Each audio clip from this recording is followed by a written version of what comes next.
دوستو آپ کی خدمت میں یہ درخواست کروں گا کہ حدیث اور سنت کے حوالے سے حضور صلی اللہ علیہ وسلم کے معمولات یا آپ کے طریق جو ہیں اس کے مطابق دعا کے متعلق کوئی بیان فرما دیں۔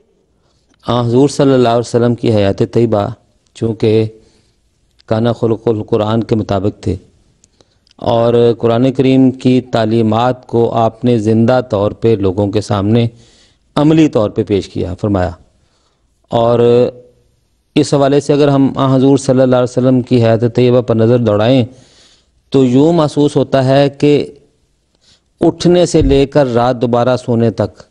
ہر کام آپ کا دعا سے شروع ہوتا ہے اور دعا سے ختم ہوتا ہے، اور ایک عجیب کیفیت انسان کو نظر آتی ہے حضور صلی اللہ علیہ وسلم کی زندگی میں کہ کوئی کام آپ کا وہ ہمیں نہیں نظر آتا جس میں آپ دعا سے اس کام کو شروع نہ کرتے ہوں، اور یہی وجہ تھی کہ خدا تعالیٰ نے آپ کی دعاؤں کو بپایا قبولیت جگہ دی، اور وہ انقلابات جیسا کہ ظہیر صاحب نے بھی ذکر کیا، جو کہ جیسا حضرت مسیح موعود نے فرمایا کہ جو اس امی بے قاسم و حالات کی طرح نظر آتے تھے، آپ نے دعاؤں کے ذریعے سے وہ سارے کے سارے جو کام ہیں وہ بجا لائے۔ صرف یہی نہیں بلکہ ایک تو روزانہ کے معمولات میں آپ کی دعائیں تھیں، اس سے بڑھ کر آپ کو اللہ تعالیٰ نے یہ ارشاد فرمایا کہ وصلی علیہم ان صلاتک سکن لہم، کہ اے رسول آپ ان لوگوں کے لیے دعا کیا کیجئے، کیونکہ آپ کی جو دعائیں ہیں وہ ان لوگوں کے بارے میں جو آپ کے صحابہ ہیں، جو آنے والی قیامت تک کی آنے والی نسلیں ہیں، ان کے لیے سکینت کا موجب ہے۔ اور اس کے مطابق جو ہے وہ بالکل جیسے آپ نے کہ حضور صلی اللہ علیہ وسلم کی زندگی صرف اپنی ذات تک محدود نہیں تھی کہ اپنے لیے دعائیں کی ہیں یا اپنے بچوں کے لیے،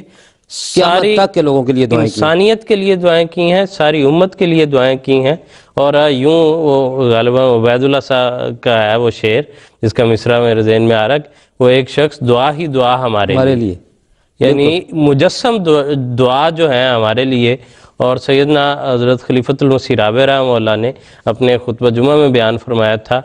کہ جتنی دعائیں حضور صلی اللہ علیہ وسلم نے امت کے ہم و غم میں امت کے لیے کی ہیں،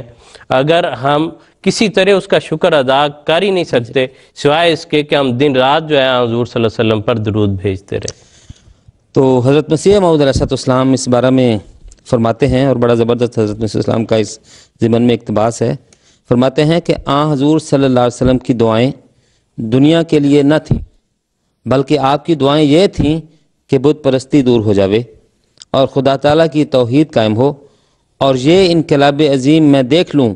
کہ جہاں ہزاروں بت پوجے جاتے ہیں وہاں ایک خدا کی پرستش ہو۔ پھر تم خود ہی سوچو اور مکہ کے اس انقلاب کو دیکھو کہ جہاں بت پرستی کا اس قدر چرچا تھا کہ ہر ایک گھر میں بت رکھا ہوا تھا، آپ کی زندگی ہی میں سارا مکہ مسلمان ہو گیا اور ان بتوں کے پجاریوں ہی نے ان کو توڑا اور ان کی مذمت کی۔ یہ حیرت انگیز کامیابی، یہ عظیم الشان انقلاب کسی نبی کی زندگی میں نظر نہیں آتا جو ہمارے پیغمبر صلی اللہ علیہ وسلم نے کر کے دکھایا۔ یہ کامیابی آپ کی اعلیٰ درجے کی قوت قدسی اور اللہ تعالیٰ سے شدید تعلقات کا نتیجہ تھا۔ تو وہ دعائیں جو حضور صلی اللہ علیہ وسلم نے کی، آپ نے اپنے عملی نمونے سے بتا دیا کہ ان دعاؤں کا اثر کتنا ہے۔ وہ بظاہر جو مکہ کی صورتحال دیکھیں، جو بت پرستی تھی اس کو مٹانا ناممکن نظر آتا تھا، لیکن حضور صلی اللہ علیہ وسلم نے اپنی دعاؤں سے، جیسے مثلا ہمیں نظر آتا ہے کہ جس وقت آپ طائف گئے ہیں تو وہاں پہ بھی جو کیفیت پیدا ہوئی تھی، دشمنوں نے آپ کے پیچھا کیا مارا، تو اس وقت بھی آپ نے دعا کے ذریعے سے ان کا توڑ کیا، اور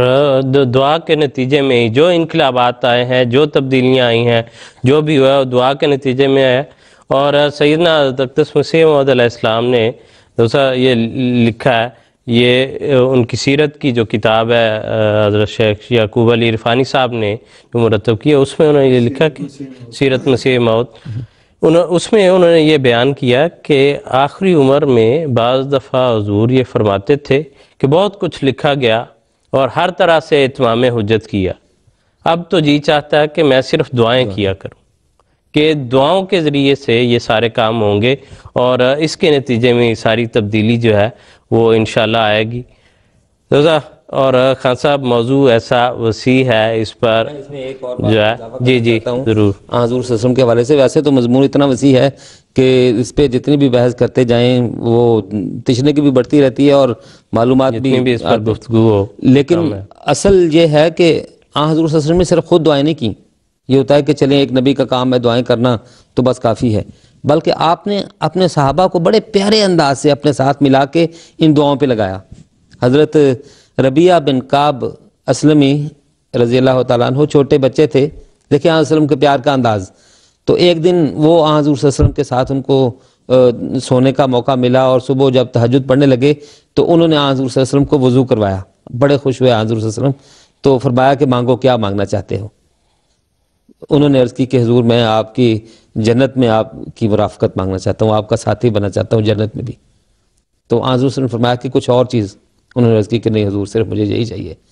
تو آپ نے حضور صلی اللہ علیہ وسلم نے فرمایا کہ اگر یہ چاہتے ہو تو فَعَيْنِي عَلَى نَفْسِكَ بِكَثْرَةِ السُّجُودِ، کہ کثرت سے سجدے کر کے کثرت سے دعائیں کر کے پھر میری مدد کرو اس بارے میں. کیا پیارا انداز ہے.